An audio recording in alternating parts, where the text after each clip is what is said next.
Good morning, and welcome to this press conference. My name is Joe Aponic. I'm Director of Communications for the Diocese of Harrisburg.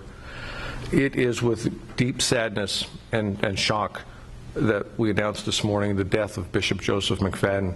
He was the 10th Bishop of the Diocese of Harrisburg.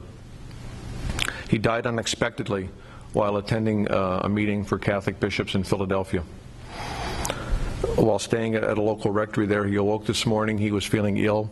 He was taken to, I think it's Holy Redeemer Hospital, where he was pronounced dead.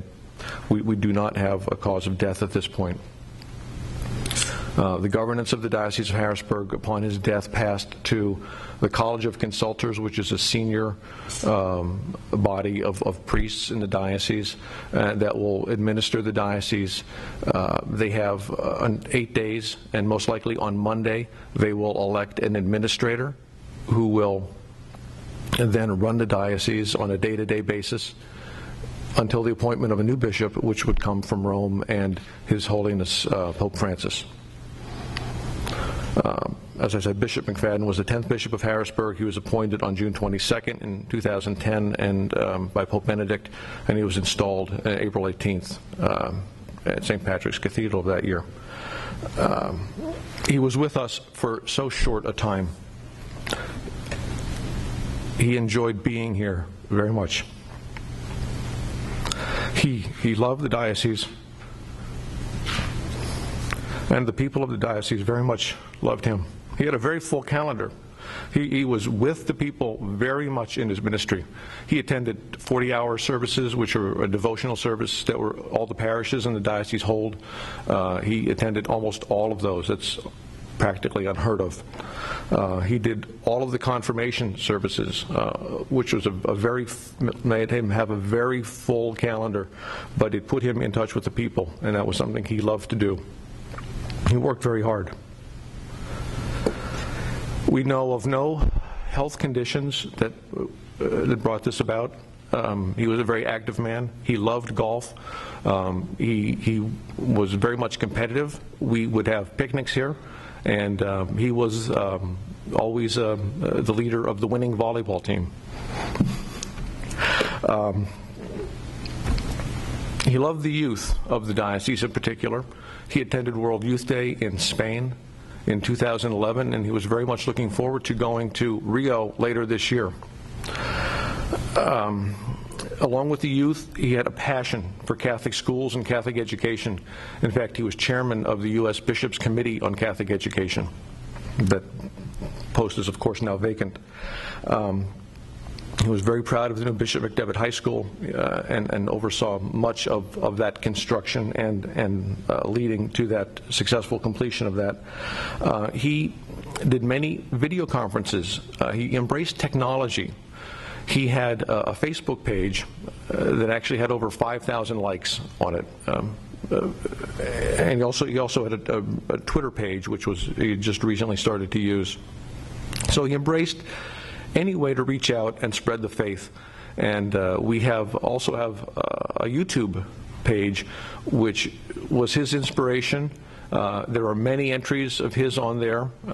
Also, he believed in reaching out and using whatever the new tools were available. I can say also along his educational passions, he was a tireless promoter for parental choice in education. He worked very hard on that. He advocated very much. He believed in the rights of parents to choose the education for their students and for their children. That is all I have at this point. I can open some questions. We don't have a lot of new facts, but I'll take what I can. Dave. Joe, obviously you're the spokesperson for the diocese, but what's it like losing? Dave, it's very hard. We are in mourning. Thank you. No, it was a shock. I got a call just about 8 o'clock this morning, and my reaction was I'm still stunned. I worked with him as recent as Monday. We recorded a message that the local Catholic radio station could use in their efforts. Again, he was all about using the media and being there for people in any way he could outreach. And it's very hard. Joe, you said that you didn't know of any illness. Have you complained at all recently of anything? Not that I'm aware of. I know he regularly took wellness programs and checkups, and I believe he had been on a healthy diet, had lost some weight before he came to the diocese a few years ago, and dropped a significant number of pounds, and was I think very much aware of those of how to live a healthier lifestyle. Did they describe it all? Said that he woke up feeling a bit ill today. Any more information? No, I haven't heard. We have heard no more on that yet. Yeah. Holy Redeemer, I think. I don't know. Holy Redeemer. I believe it's in northeast Philadelphia. The parish he was staying at, I believe, was St. Christopher's. He had been there since this week. When did he travel down? Do we know when he traveled down? I know he was in Harrisburg on Monday, so it was either later Monday or Tuesday he traveled down. Yeah. His legacy here. I think it's a little early to say that. I think some of the things I repeated earlier, certainly Catholic education he was passionate about, but so many things, just outreach to people. It's really too early to say. I think the love of the people will come forward, and that will, I think, will be a large part of what his legacy will be. Was just how he touched people. I can say he was always very aware of when people needed counseling, especially at death. He lost his parents at an early age, and it was frustrating, I think, probably for his staff, because his calendar got cleared multiple times so he could be at a funeral.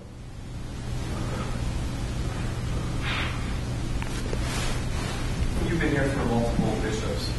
What do you think made Bishop McFadden different from any others that have been here in Harrisburg? They're all individuals, and they all bring their personal charisms, their personal gifts to the job. Bishop McFadden would sometimes joke with us and say, "I'm not the brightest guy, so I want you guys to work with me and help me out." And it was not uncommon for him to say, "I want to be a holy bishop, but I need holy people. So if you'll pray for me, I'll pray for you." It was that collaborative spirit that I think will mark him, maybe mark his legacy. It was about church. It was not about him. It was about the church coming together and being one. Yes, Kirk. Yes. Plan or mass? There will be multiple services for Bishop. At this point, we don't have that schedule. There will be, I'm sure he will lie in state for a day or two somewhere. There will more than likely be a vigil mass or some sort of massive transferal before the funeral, and then there will be a funeral mass itself. Likely, this is a little early for me to say this, but it's likely that the funeral mass will be at Holy Name of Jesus Parish in Lower Paxton Township.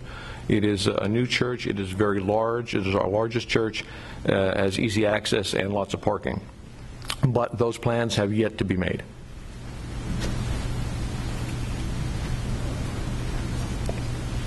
Right. Anything else we can help you with? Are you aware of when the autopsy would be performed and those kind of details? Father, autopsies?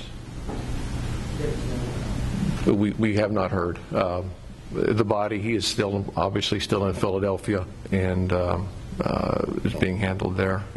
We don't know. I'd imagine any sort of cause of death would have to wait until after all of that as well. Yeah. Well, thank you for coming and being part of this. This is difficult for all of us. I know he worked well with many of you folks as well in the media and took time to answer many of your questions. I will remember him for that he never refused an interview. And please pray for him. Thank you.